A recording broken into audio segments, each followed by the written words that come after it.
Hello and welcome to Self-Care Tips. I am Irene Njoroge.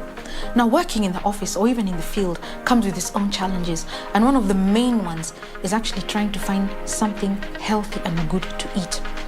Whereas it's very easy to find things like chips being sold, meat pies, oily samosas, sausages and chapatis, it is just not healthy to eat them all the time. They're not bad. You can indulge in them once in a while. The other thing is the restaurants you go to are what are called greasy spoon restaurants. All the food that you find there is usually cooked with a lot of unhealthy fat, and then this makes it very, very hard to find good choices. So you're left with one alternative, and that is carrying a packed lunch. Now, a packed lunch for the office requires to be balanced. You need to get some protein, vitamins, and carbohydrates. As you can see, this is a lunch that covers everything. And of course, don't forget your water. A sandwich is easy to make. All you need is maybe some lettuce, some ham, or even other filling. It could be an egg and maybe some salad dressing. And then on top of that, you can toast it if you have a toaster. You can also make French toast, which is quite an appealing alternative to eggs. Carry fruit or your own taste of a variety. The best and easiest to carry are fruits like apples because you don't need to do anything to them. Bananas, oranges. With an orange, all you need to do is just to peel it, and of course, maybe some milk or some yogurt. And you can easily enjoy that lunch in the comfort and peace of your office without ever having to step out. Alternatively, you may wish to carry a hot lunch, and this is easy to do if you have a thermos. Simply warm your leftovers from your dinner, pack them hot in the thermos and carry it. And that way, you will really have a good lunch. This has been Self-Care Tips with me, Irene Njoroge, talking to you about how to have a great lunch at the office, a packed lunch that is healthy and wholesome. Have a nice evening.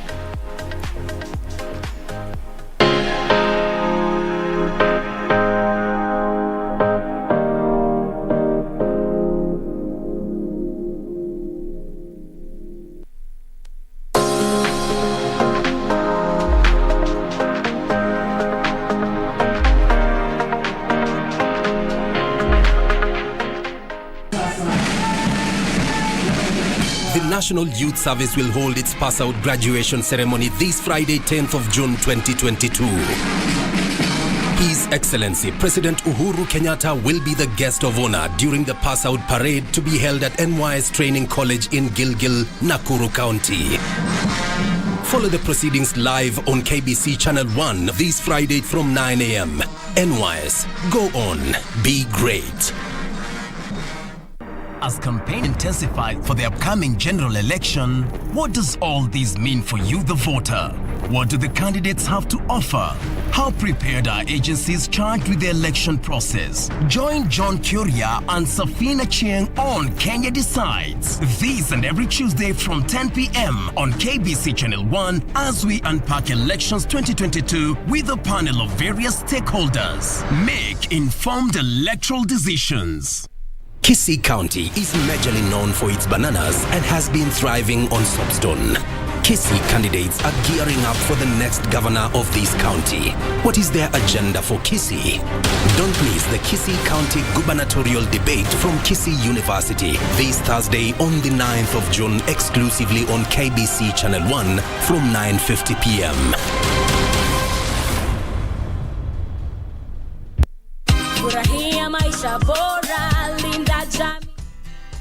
Banki imeconfirm pesa zimeingia. Congratulations Sam, gari ni lako sasa. Shukran.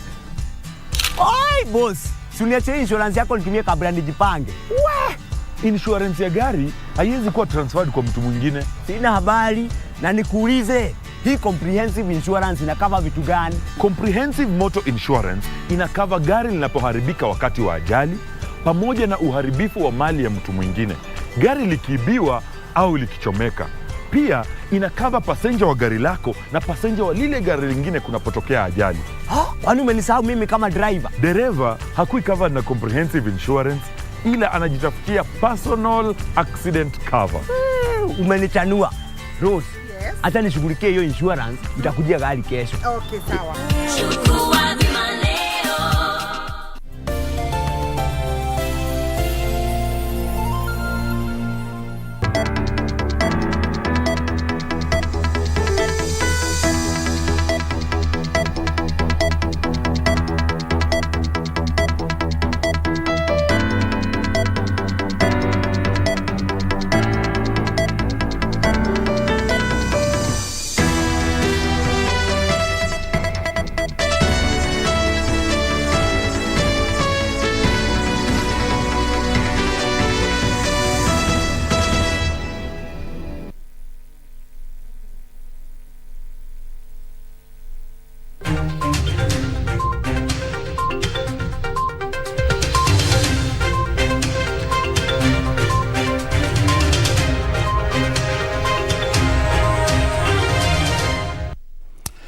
Tuesday, the 7th of June 2022, live from Broadcasting House, right here in the capital city, Nairobi, Kenya. This is KBC Prime Edition. Good evening, my name is Mboya. Top in this live broadcast.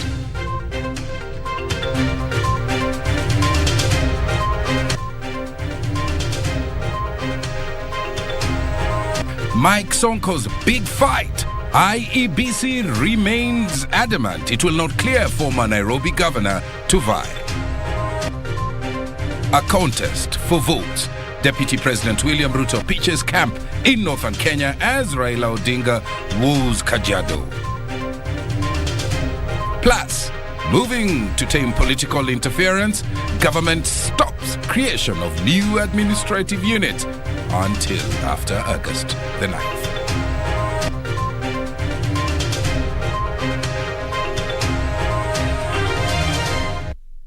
Lensa Odingo is our sign language interpreter tonight. Our socials at KBC Channel 1. My Twitter handle at Tomboya24, hashtag Prime Edition. Coming up right after this bulletin is Kenya Decides Safin Achenga Uma engaging a panelist. And the topic of discussion tonight is Azimio la Umoja manifesto. Let's get straight into the live broadcast. Former Nairobi Governor Mike Sonko's bid for the Mombasa gubernatorial race has hit a snag after the Independent Electoral and Boundaries Commission declined to clear him Tuesday evening. Mombasa County Returning Officer Swala Yusuf said Sonko presented unsigned certificates. Sonko has, however, condemned the move and vowed to present his case before the IEBC's Dispute Resolution Committee. We will have that report for you coming a little later on in this live broadcast.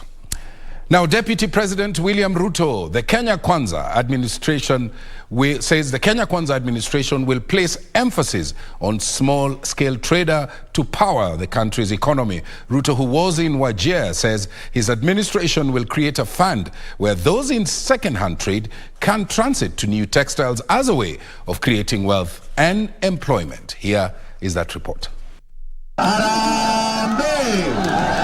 For the second day running, the Deputy President was in northeastern Kenya, this time campaigning in Wajir County. Ruto accused his opponents of planning to strangulate small businesses through policy proposals that are punitive. Wale wote wanafanya biashara ya aina zote. Wale wanafanya biashara ya mtumba. Watu karibu 2,000,000 wanafanya hiyo biashara. Mimi nataka niwahakikishie hakuna mtu ataharibu biashara yenu. The Deputy President promised to empower the textile industry through the establishment of textile manufacturing plants that would in turn empower traders. Sisi tutafanya kazi na nyinyi wafanyabiashara wa mtumba ili nyinyi katika clothing industry tuwasaidie ili tutengeneze textile manufacturing and textile industry katika program yetu ya bottom up. Nyinyi ndio mtakuwa waegezaji katika clothing industry. Nyinyi ndio mtakuwa investors katika textile industry ambayo itatupatia nafasi ya kukuza kutoka mitumba mpaka ifike ile kiwango ya juu. Ruto says the next administration must prioritize youth employment, which he termed a time-ticking bomb. Kazi yetu ya kwanza tunaweka bilioni 100 kwa mambo ya agro-processing, value addition, manufacturing, housing, ndio tupange ajira ya vijana wa taifa letu la Kenya. He called on Wajir residents to support the Kenya Kwanza bid to form the next government, as it had shown commitment to ending marginalization. Musifanye makosa. Nyinyi mnajua hiyo mpango ambayo ilikuwa ndani ya BBI ilikuwa imesema ya kwamba hiyo mpango ya BBI ni kupunguza pesa inayokuja hapa Wajir. In the meantime, ANC party leader Musalia Mudavadi now claims their opponents in Azimio have sensed defeat and are using tactics in the IEBC clearance process. Speaking when he witnessed the clearance of ANC's Kakamega gubernatorial candidate Cleopas Malala, Mudavadi called on their supporters to reject what he termed as machinations by those seeking to block their candidates. Kama wameshindwa na kura wanajaribu kwenda shortcut ya makoti tarehe 9 mwezi wa 8 mwaka huu. Kura ya kwanza William Samoei Ruto. Hapa Kakamega Governor Malala. Hapa Kakamega Senator Kalwale. Na wajumbe wote wa Kenya kwanza. MCS wote wa Kenya kwanza. John Jacob Kuria, Prime Edition. Let's stay with politics. Azimio la Umoja One Kenya coalition party presidential candidate Raila Odinga has promised to reform the police service if he clinches the presidency in August 9th poll. Addressing mourners on Tuesday at Kajiado Ildamat village at the burial of Kajiado Central Member of Parliament Elijah Memusi's wife Stella, the former premier faulted police officers for negligence in many cases that have claimed the lives of innocent Kenyans. Meanwhile, Azimio presidential candidate Martha Karua was in Mombasa to rally women in the country to vote for Azimio la Umoja One Kenya presidency. We will be getting you that report a little later on in this live broadcast. But let's now move over to Thika, where at least 7 people have been confirmed dead following a grisly road accident involving a Garissa bus and a personal car along Mwingi Thika Highway. 5 of those who died were in a saloon car, while 2 others were in a public service vehicle. Barely 2 days after more than 13 people died in a road accident at Kanyonyo in Kitui County, another road accident has claimed another 7 lives in the same area today. Nilikuwa mimi na hiyo gari sasa ikiwa mbele. Ikakosa mwelekeo ikaenda pande ya right. Kwenda pande ya right ikagonga chini. Ikarol mara 2 ikapatana na hii basi. Kupatana na hii basi wakasukumana. Ikakuja kwa state yetu ya kwenda Nairobi. Sasa huyo dereva basi ameng'ang'ana. Hiyo gari ameng'ang'ana sana na bado nafasi ni kidogo. Ikabidi waigonge. According to the Yata OCPD Mary Kashenjoki, the accident involved a PSV bus and a personal car. The saloon car, according to the OCPD, was trying to overtake a trailer when it collided head-on with the oncoming bus. 7 people died on the spot, 5 of whom were in the personal car, while the other 2 were in the bus that was headed to Nairobi. The OCPD has called on motorists to adhere to traffic rules and be careful while driving on the road that has now claimed a number of lives. Residents have called on the government to ensure rogue drivers are taken to court as a way of reducing the high number of accidents witnessed on the roads. Beatrice Gatonyengetich, Prime Edition. Well, just a reminder that right after this live broadcast, we'll be bringing you your favorite program, Kenya Decides, and Safina Cheng is engaging a panelist of experts, and tonight's topic of discussion is the Azimio la Umoja manifesto. Let's move on now. A number of aspirants who were disqualified by the Independent Electoral and Boundaries Commission from contesting in the August 9th presidential race have vowed to move to court to challenge the decision. The group, which include Jimmy Wajigi of Safina Party, Ekuru Okot of the Third Way Alliance, as well as independent candidate Ruben Kigame, claim that they were disqualified unfairly and will therefore not be silenced from exercising their will. Here is that story. A day after completion of the clearance process of the presidential aspirants by the Independent Election and Boundaries Commission (IBC) ahead of the August polls, Safina Party leader and presidential aspirant Jimmy Wanjigi, Third Way Alliance presidential aspirant Eukuru Okot, and Ruben Kigame are crying foul, accusing the commission of discrimination. Presidential hopeful Ruben Kigame, through his lawyer John Haminwa, claimed that the process was massive and that he had to transfer across the country to collect signatures and ID copies in the allocated time despite his disability. He has gazetted 4 candidates. You all know them. He has also issued a list of those that did not qualify. Now, Kenyans, are you aware that I don't appear in the list of those who are passed as the 4, and I don't even appear in the list of those who are disqualified? Other disqualified candidates, Safina Party leader and presidential aspirant Jimmy Wanjigi, whose papers were rejected on Monday over lack of a university degree, claims the commission is out to silence him, but swore to fight to the end. Come the 2013 election, was that there will be an ushering in of a new government that would ensure that the inalienable rights of that new constitution were going to be adhered to. And that the government that was coming into place in 2013 was going to be a government that was pro-reform to that constitution. On his part, Third Way Alliance presidential aspirant Ekura Okot says his disqualification on grounds of lack of a degree was poor malice since the same commission okayed him in the last general elections. In 2017, on the 28th of May 2017, IEBC issued me with a certificate to run as president. Last Sunday, IEBC denied me that certificate on the excuse that my degree certificate is not certified. For Prime Edition, I'm Zainab Said. Now, Nairobi Senator Johnson Sakaja has been cleared by the Independent Electoral and Boundaries Commission to run for the Nairobi gubernatorial seat. Sakaja, who will run on a United Democratic Alliance ticket, promised to make Nairobi a city of order and opportunities if elected. Nancy Okware puts that story into perspective. After hours of uncertainty at the United Democratic Alliance Nairobi camp, the Independent Electoral and Boundaries Commission finally gave Johnson Sakaja the green light to run in the gubernatorial race. Sakaja saying that he would focus on restoring the dignity of Nairobi and make it a county of opportunities if elected. We've had all that fuss that has been going around about qualifications. I am sufficiently qualified to run for Nairobi. The documents I've presented are the same documents I presented 5 years ago when I vied for senator.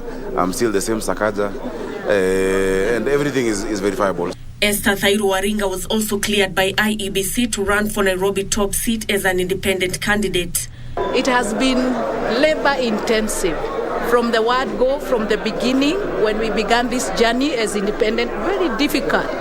Collection of the IDs, copies of IDs, then putting in the Excel sheet. In Murang'a County, Senator Irungu Kang'ata was cleared by IEBC a day after he was barred due to failure by his running mate to produce papers showing she had resigned within the given timelines. We are happy despite efforts by our detractors to bar Dr. Winnie from being part of us. That will not succeed. Migori Senator Ochilo Ayako has also been given the nod by the electoral agency to contest for the county top job on an Orange Democratic Movement ticket. Our first agenda is good governance that establishes an efficient and effective government. Also cleared today to run for the same position but on an independent ticket is Philip Mwabe.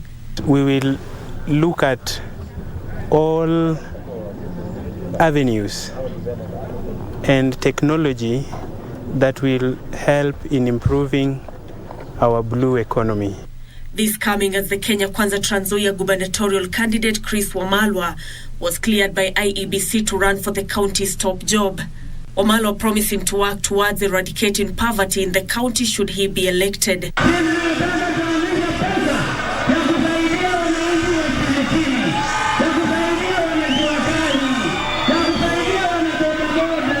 Others cleared by IEBC to run include Mwenda Gatabaki of Safina Party, the only woman candidate to vie in the Kiambu gubernatorial race. My nomination is a big success for the women of Kenya. When we started this journey, we were about 26 counties. 26 counties had women running for governor positions. Right now, we are about 9. Patrick Wainaina, popularly known as Django of Kiambu, has also been given the nod to vie. I can say that there have been so many independent candidates who have been able or who are capable and much better probably than the people who are sponsored by the parties. But these people, they have been locked out. Others were UDS Patrick Olentutu, who is eyeing the Narok governor's seat. Nyandarua Governor Francis Kimemia has also been cleared by the Independent Electoral and Boundaries Commission to defend his seat in the August 9th general election on a Jubilee ticket. Bakisha miaka 5 peke yake katika hii county, najua kwamba wananchi wa Nyandarua watanipatia hiyo round 2 niweze kumaliza miradi ambao nilianzisha.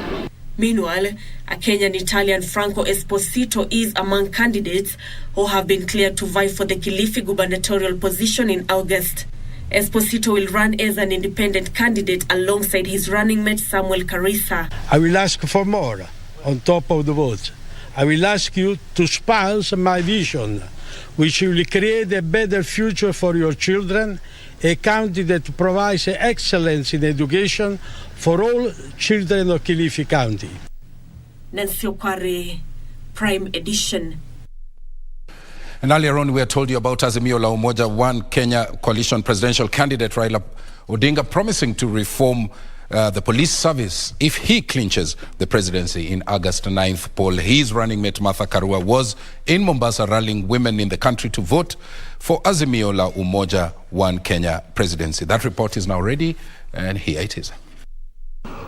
I cried and we cried. Stella Memusi, aged 44, wife to Kajiado Central Member of Parliament Elijah Memusi, who died in a grisly road accident last week, was laid to rest at her family home in Ildamat village in Kajiado County.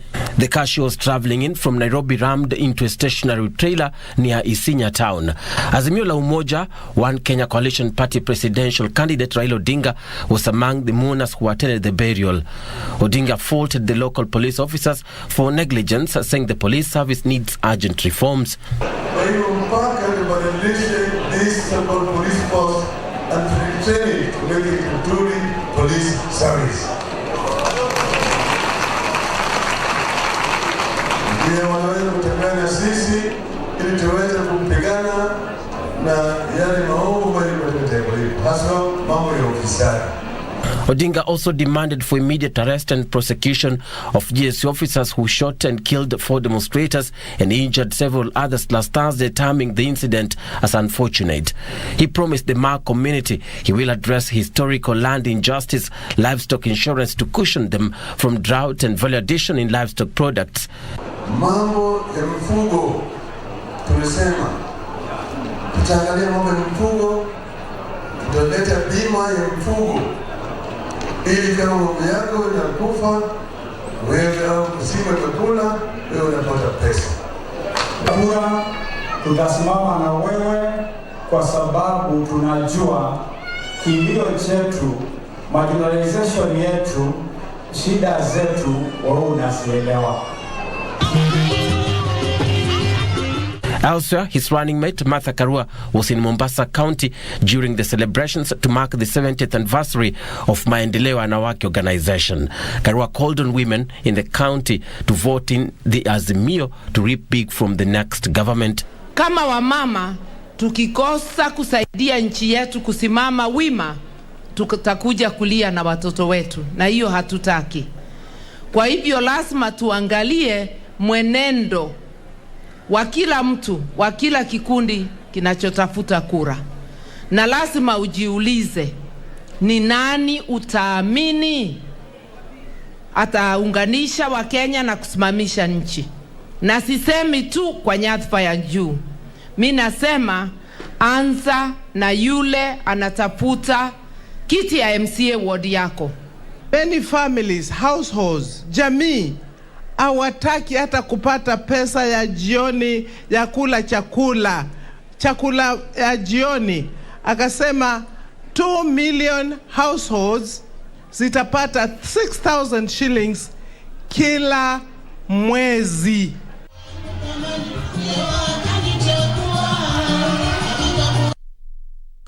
Well, that story brings us to our first break right here on KBC Prime Edition. When we come back, a look at the Marsabit security situation and also parliament proceedings, plus more.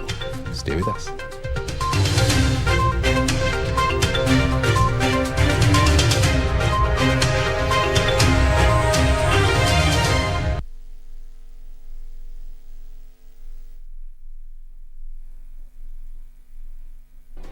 Do you have a news story to share with KBC? Get in touch swiftly on email news@kbc.co.ke or call 0723-892-654 or 0734-780-124.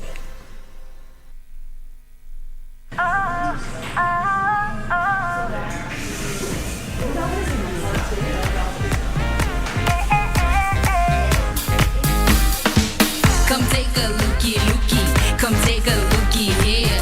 Kujamu wangalie, form yangu wiko juu.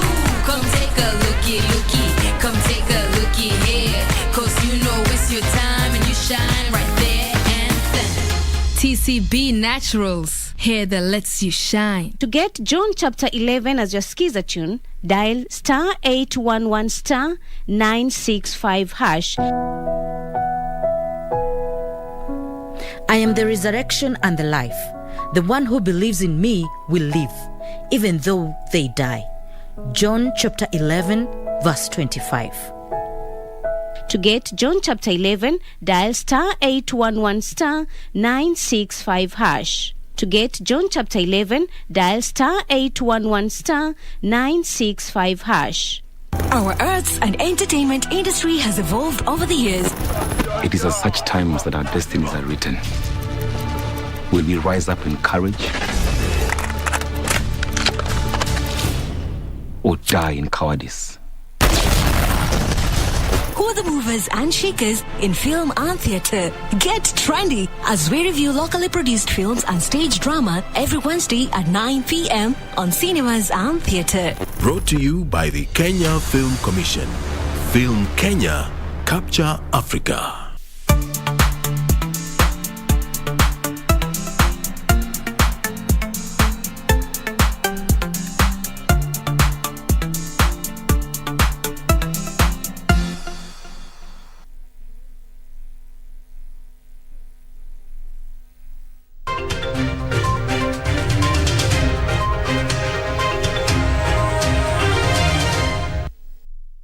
Welcome back. Remember our socials at KBC Channel 1, my Twitter handle at Tomboya24, #Prime Edition. Moving on, the government has stopped the creation of new administration units in eastern as well as northeastern regions. Land adjudication along the same boundaries has also been stopped until after the August 9th general poll. Interior Cabinet Secretary Dr. Fred Matiang'i says that the move will counter political influence in the process and encourage unity among communities living in those two regions.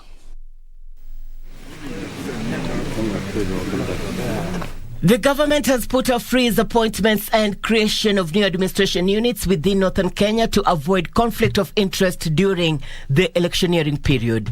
Interior Cabinet Secretary Dr. Fred Matiang'i says he will consult with the Ministry of Lands to address land adjudications in the region, which has been cited a major cause of constant conflicts in the area. With a view to carrying on with those that are not controversial and putting on hold those that are controversial, because if we put so many balls in the air, we are going through an electoral season and then we are trying to solve controversial land adjudication at the same time prepare for elections. One could be held hostage by the politics of the time and cause unnecessary conflict amongst our people. The CS is in the meantime urging leaders in Meru County to reconsider the proposal to ban camel grazing from neighboring counties.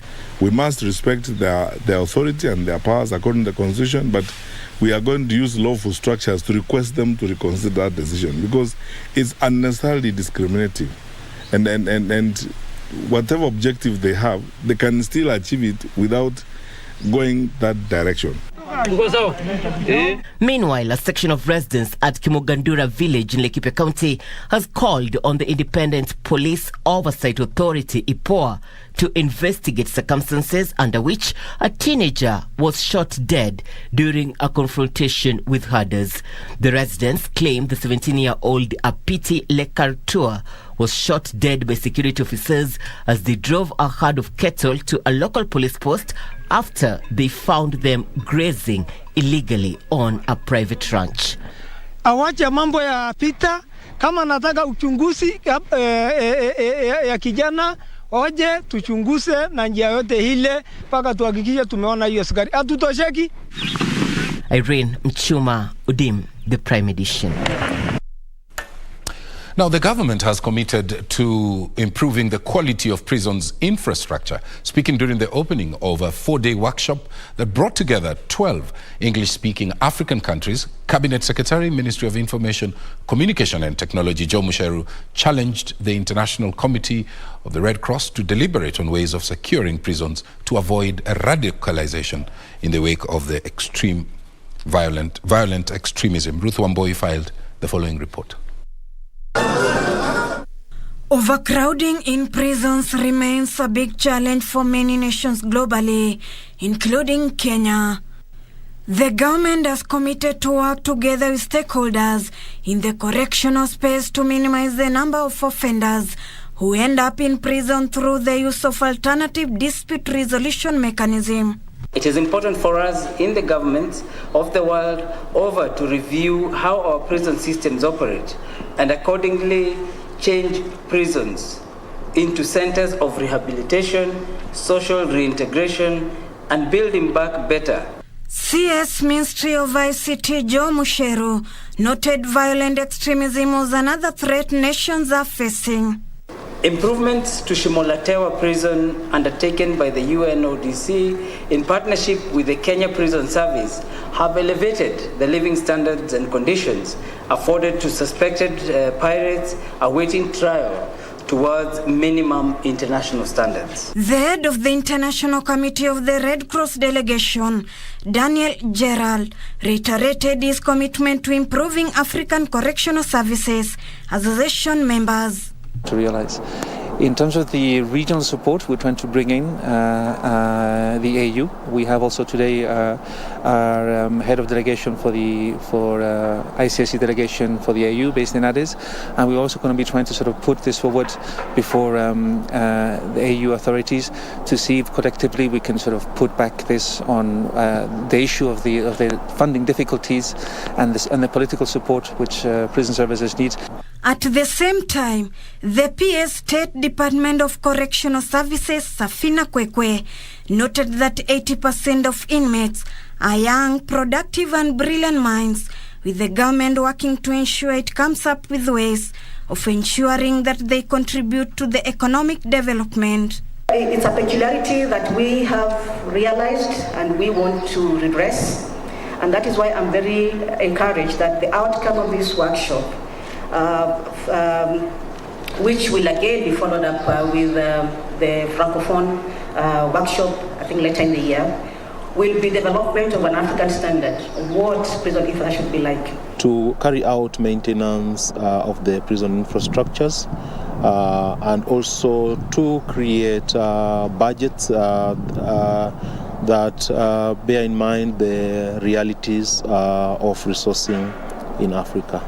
The workshop makes a comeback after being halted due to COVID-19. Kenya is the third country to host such a workshop in the continent since its inception. Ruth Mboya for Prime Edition. Well, let's revisit our top story where former Nairobi Governor Mike Sonko's bid for the Mombasa gubernatorial race hit a snag after the Independent Electoral and Boundaries Commission declined to clear him Tuesday in the evening. That report is now ready.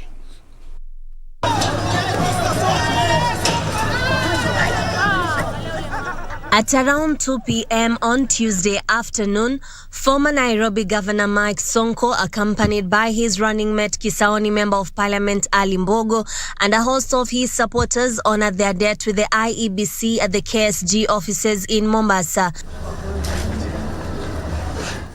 Received by the county returning officer Swalha Yusuf, Sonko met most of the electoral body's requirements until he failed to produce the stamp ESCC certificate. According to the county returning officer Swalha Yusuf, the Monday's 3-bench judge ruling granted him audience with the IEBC but not to have him cleared a realization that did not augur well with his lawyers and supporters. Did not order the commission to clear. So I have a question that I what order do you need for this clearance? And that's why the court ordered that the case be treated as urgent, and the case was transferred to Mombasa and treated as urgent. That's a different matter. Swalha will further direct Sonko and his party to take advantage of the 10 days window period to put things in order, and advise they also did not take lightly. Swalha, what are the timelines? So they have from 10 to 19. We still have time. After a 5-hour standoff, an embattled Sonko emerged, accusing some quarters of trying to nullify his candidature, affirming he will expedite the court's process to sanitize his name. There were 3 orders barring IEBC from receiving our documents. Those orders were set aside by the High Court yesterday. So we expected IEBC to follow the law the way we are following the law. The returning officers, the returning officer has taken all the relevant documents. She had forwarded them to the Director of Legal Affairs, IBC. She's waiting for the response. Maybe tomorrow we can come back here, but we shall follow those avenues. We shall follow the law to the end. A standoff between his supporters and the police would later ensue as they cried foul. Junika Risambele from... Now, Major General retired Charles Mwanzia is a peace and conflict management consultant, professional safety, security, and intelligence expert, and a retired Major General from the Kenya Defense Forces, Kenya Air Force, from February 2012. Former Chief and Director of Military Intelligence and Commandant Defense Staff College and Kenya Military Academy. This week on Military Tales, we feature the retired general, and Nisi Imano is on that story.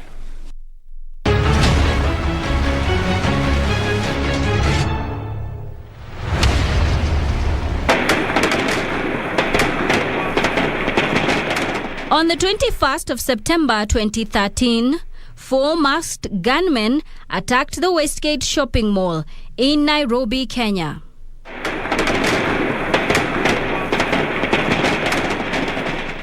"200 people were wounded in the mass shooting." So what exactly is the role of the military intelligence in such national security operations? We have what we call the intelligence cycle, where every information collected is evaluated, is analyzed, and eventually there is always the information which has to be dissemination on need-to-know basis. Within the military intelligence also monitors their own intelligence. Because you can have an intelligence activities, organization, and you have a section of your own intelligence turning against yourselves or even against the system. So the counterintelligence, you also look at, you counter your own activities, you monitor, you counter those of the potential enemies, and then you share a lot with the national intelligence. This intelligence has helped the country just recently. Of arms were recovered from City Hall, and the military broke into the armories at the City Hall and took all the weapons. It's not a secret, but that was neutralized. They were all picked and kept. They were taken for safe custody. Trained as an aircraft controller, General retired Charles Mwanzia joined the Air Force in 1979 and rose through the ranks, becoming the Director of Military Intelligence and Commandant of the Defense Staff College. I was in charge of a small, Moi Air Base, a small airspace, limited up to 9,000 from sea level, in a small area where Eastleigh is. But originally I was controlling air traffic from Jomo Kenyatta International Airport, what we call the upper terminal area, all aircraft. He was commissioned in 1980, and shortly after, the infamous failed 1982 coup happened. I had just arrived from Pakistan. And I was called from home. We had a major exercise. This major exercise was a routine exercise. I was sent to Kisumu. Largely in the dark on the alleged military coup, he followed the radio updates. Apparently, the Air Force headquarters we were trying to call had been bombed by the Kenya Army. It was on fire. In his years in the Air Force, General Mwanzia effected a number of changes. I was also the commandant, Defense Staff College, a Kenya Military Academy. We came up with a program of training cadets for 3 years. Repairing and maintenance of aircrafts. We, in the Air Force, when I got there, we had a fleet of aircraft called the Tucano. There, I go to the Air Force, I find the entire fleet grounded. Maintenance crew were trained in UK to be able to do almost anything on that aeroplane. We used our own tools to recover the aeroplanes. He has received various awards. His Excellency, I've got 3 of them. The Order of the Grand Warrior, the Order of the Burning Spear, and the Chief of the Burning Spear. But the retired general, as many before him, praises General Tonje and the reforms he initiated as the Chief of Defense Forces. General Tonje is credited with one thing. He got the military to go back to study. Okay. And he's one person, I think the impact in the military will never be forgotten. Even with his rich training and experience, General Mwanzia says he was sometimes misunderstood. I was told one time by one of the senior officers, I was trying to civilianize the military. We continued pushing because that's where the new world is going to. The military must be highly educated, they must be able to analyze issues. But what is the one thing the general is remembered for? Timekeeping, being just out there to deliver and show the results and do better than, make place better than the way you found it. Reporting for KBC, Amnesty Imano.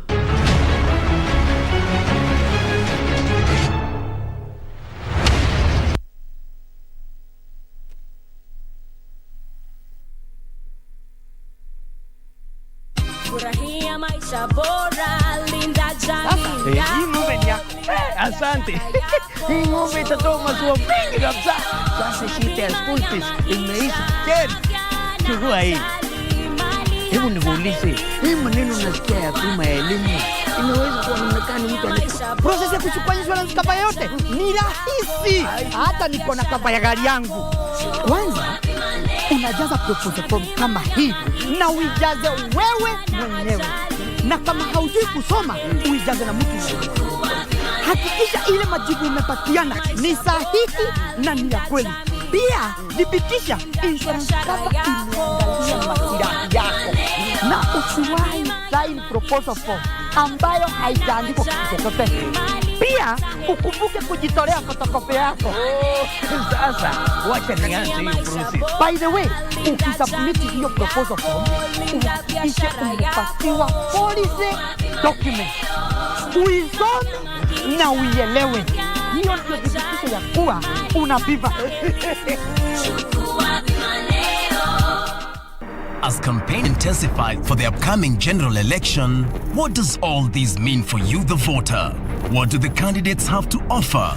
How prepared are agencies charged with the election process? Join John Kuria and Safina Chieng on Kenya Decides. This and every Tuesday from 10 p.m. on KBC Channel 1 as we unpack elections 2022 with a panel of various stakeholders. Make informed electoral decisions.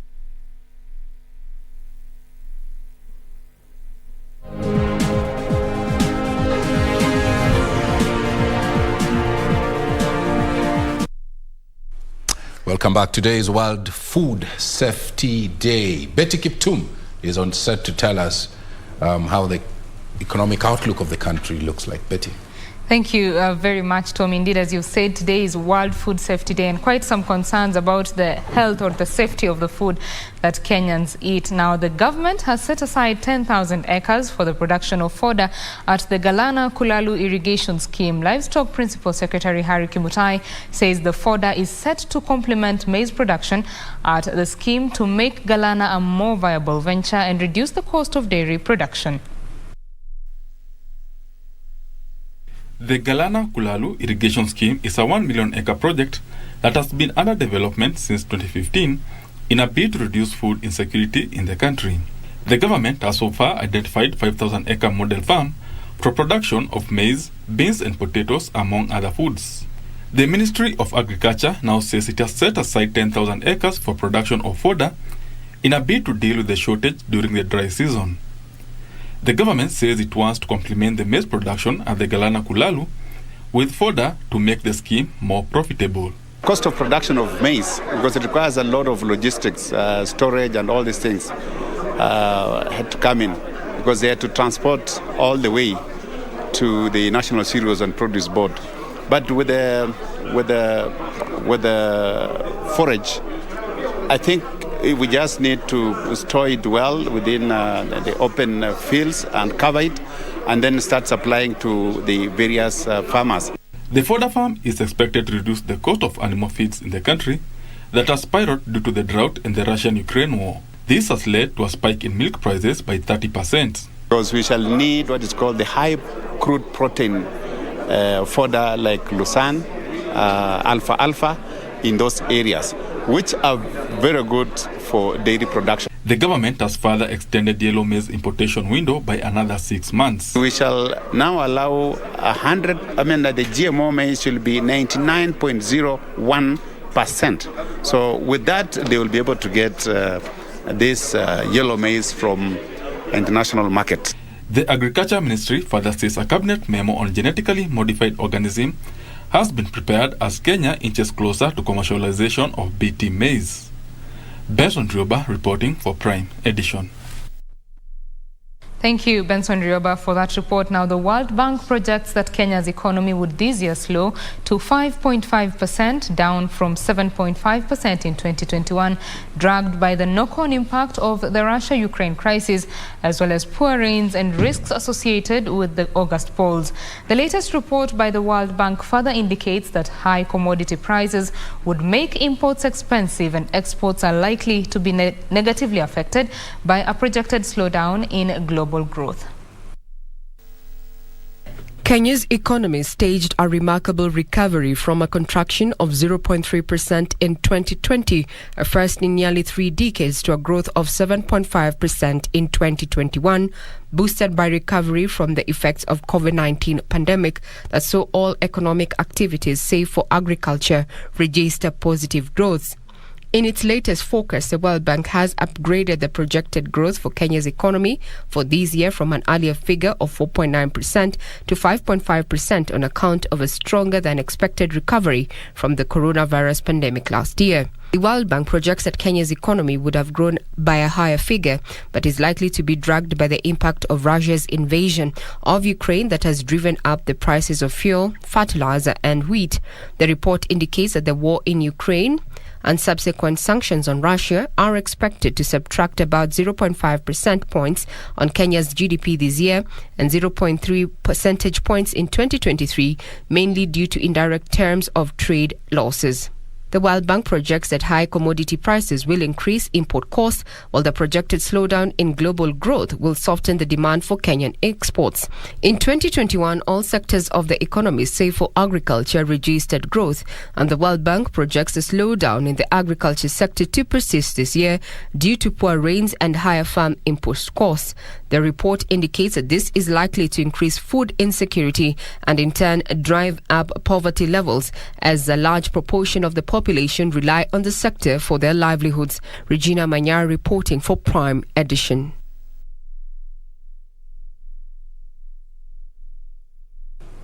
Now, the Azimio administration will be banking on manufacturing and livestock to expand the economy to double-digit growth.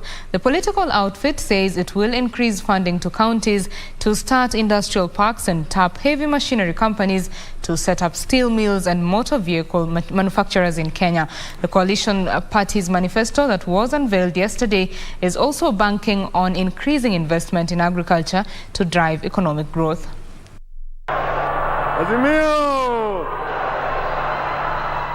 The Azimio La Umoja coalition became the first party to release its manifesto last night. The coalition's presidential candidate, Raila Odinga, spelled out 10 economic policies that will spur socio-economic development. In the document, the coalition is targeting a double-digit growth that will be propelled by a well-established manufacturing sector. Agriculture, which is one of the enablers of the manufacturing sector, the Azimio coalition is targeting to jump the sector's contribution to the economy to 30% from the current 22.4%. This will be achieved through agriculture mechanization, the establishment of a large-scale irrigation schemes, and farm input subsidies, among other measures. Raila has also said his administration will tap manufacturers of heavy industries to establish tractor assembly lines in the country. Agriculture will review all the policies, laws, standards, and norms to guide the sector.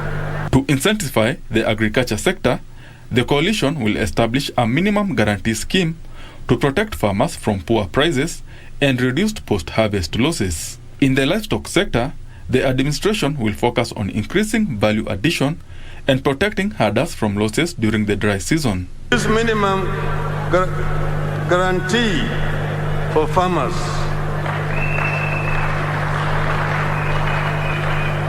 then, in terms of livestock, will improve access to affordable credit for livestock production.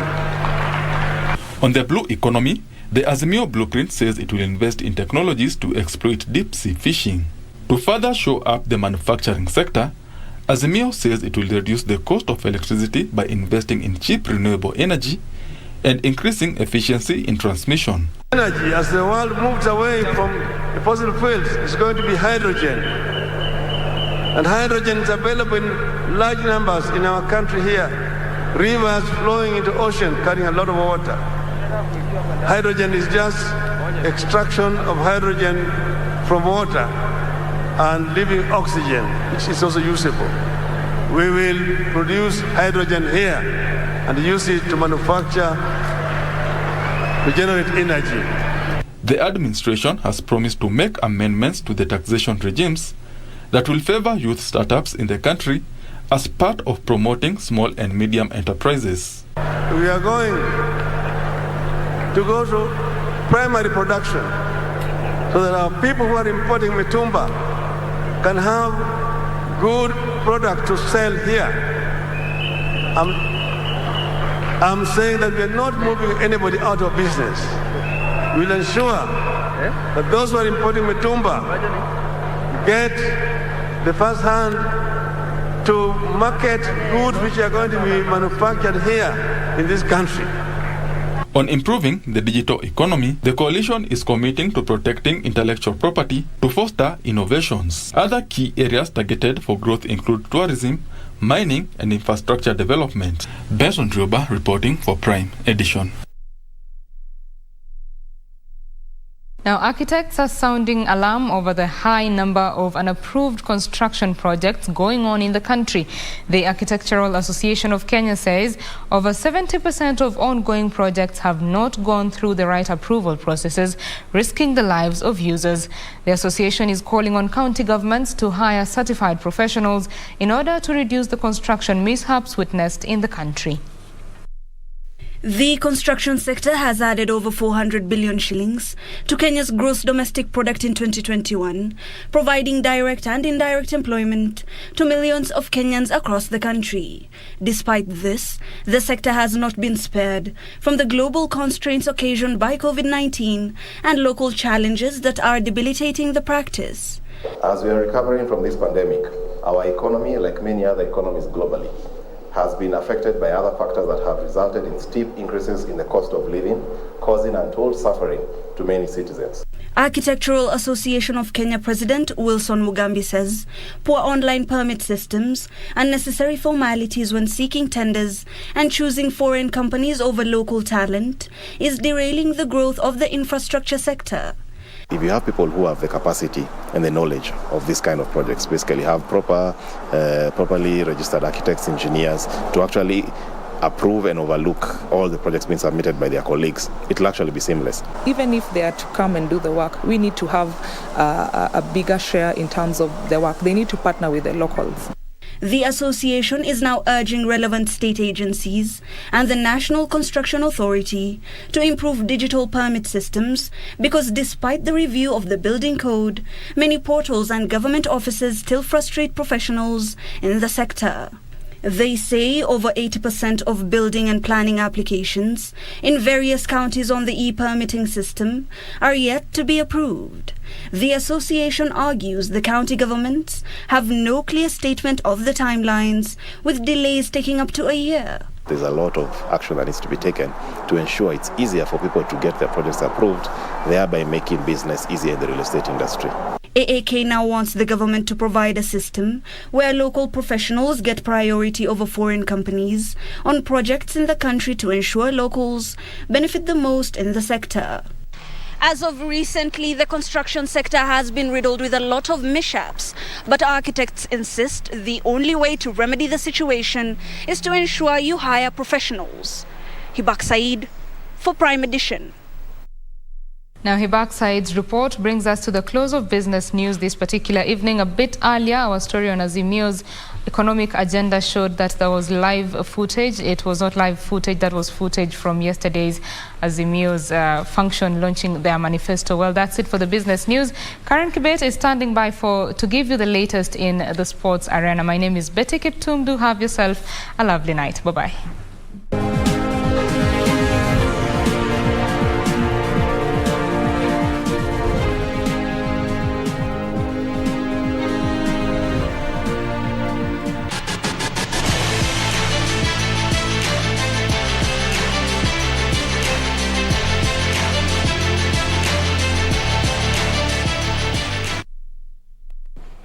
Thank you for keeping it Prime Edition. Let's now look at what's making headlines in the world of sports. My name is Karen Kibet.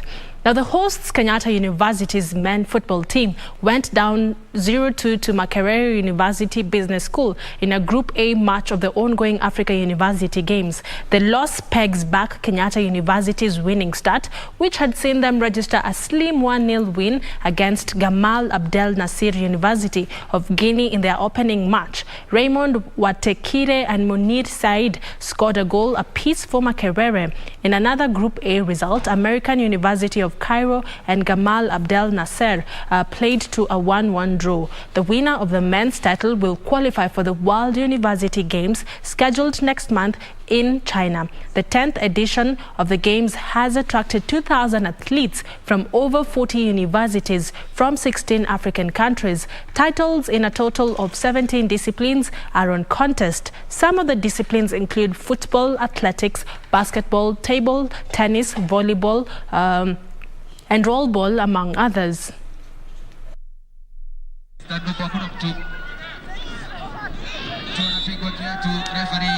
We were in the game until the penalty came in. Then after that, they dominated because of the experience they have. They have been in this game for quite some time. And they got the penalty. Then we went into the break. After the break, we were pressing for an equalizer, which a little bit of luck did not come through. 3 foreign-based players are expected to link up with the national men's cricket team this week ahead of the 50-over World Cricket League matches scheduled for the 12th to the 20th June in Kampala, Uganda. Kenya is set to face host Uganda, Tanzania, Jersey Island, Bermuda, Hong Kong and Italy. The trio consists UK-based duo wicket-keeper Irfan Karim and batsman Tanzil Sheikh and Uganda-based batsman Alex Obanda. According to head coach David Obuya, the players are expected to join the rest of the team, which departs to Kampala on Friday. With a positive mind, Where we stand in the log doesn't look too good because we are around second last in the log. So we look to play well in Uganda, win all the games, then push to the number 1 position. And then now we've got also another chance coming in a month's time in Jersey, and also look to play well so that we can qualify for the World Cup. We are optimistic that we're gonna do well in Uganda because we need to win most of the games for us to get a chance to qualify for that World Cup. And the team, which has been in camp for a month now, is a blend of youth and experience and is out for better results in the 8-day championship, bring together teams from Group 3 and 4. Kenya is more senior because having played more World Cup than any other team on those associate teams you're going to play with. So I think Kenya is ranked high there. We are number 1 ranked according also to the ranking. So we need the boys to pull up their socks and play well so that we can maintain our status. Yes. Working on in the squad is especially the middle orders, playing spin. I've been focusing a lot on playing spin. That's where we've been not doing well, especially in the 50-over game, in the middle overs. And that's what we've been focusing on for the last 1 month. And I think now the boys are ready. South Africa-born Kenyan batsman Neil Mugabe is hopeful of earning his debut cap after featuring for Stray Lions in the local league. So I grew up in SA. I played for the provincial teams in Pretoria from under 11 to under 19.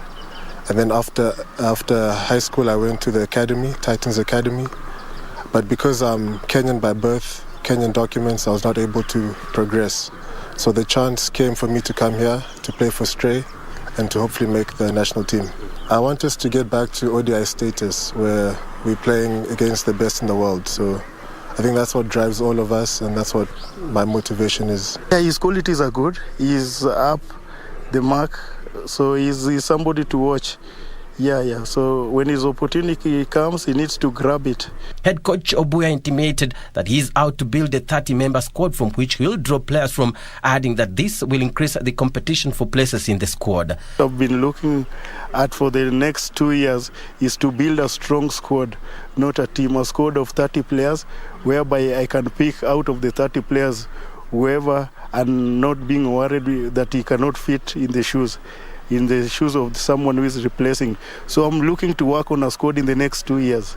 And that's why also in Uganda I'll take a lot of youngsters. 2 top teams from the championship will stay on course for qualification for the ICC World Cricket League Group 3. The ICC World Cricket League was created in 2007 to provide regular playing opportunities for similar standard ICC associate members in an international 50-over competition structure. The ICC World Cricket League currently includes 5 divisions. Finally, the national women's volleyball team attacker Sharon Chepchumba has signed a professional contract with Greek side Aris Thessaloniki for the 2022-2023 season. Now Chepchumba joins the list of Kenyan players who have turned professional, among them Kenyan setter Jane Washu, who plies her trade in Seychelles. The Kenyan attacker, who guided KCB to the African Club Championship title recently in Tunisia, had failed to make the cut to join the Korean Volleyball League earlier this year. Meanwhile,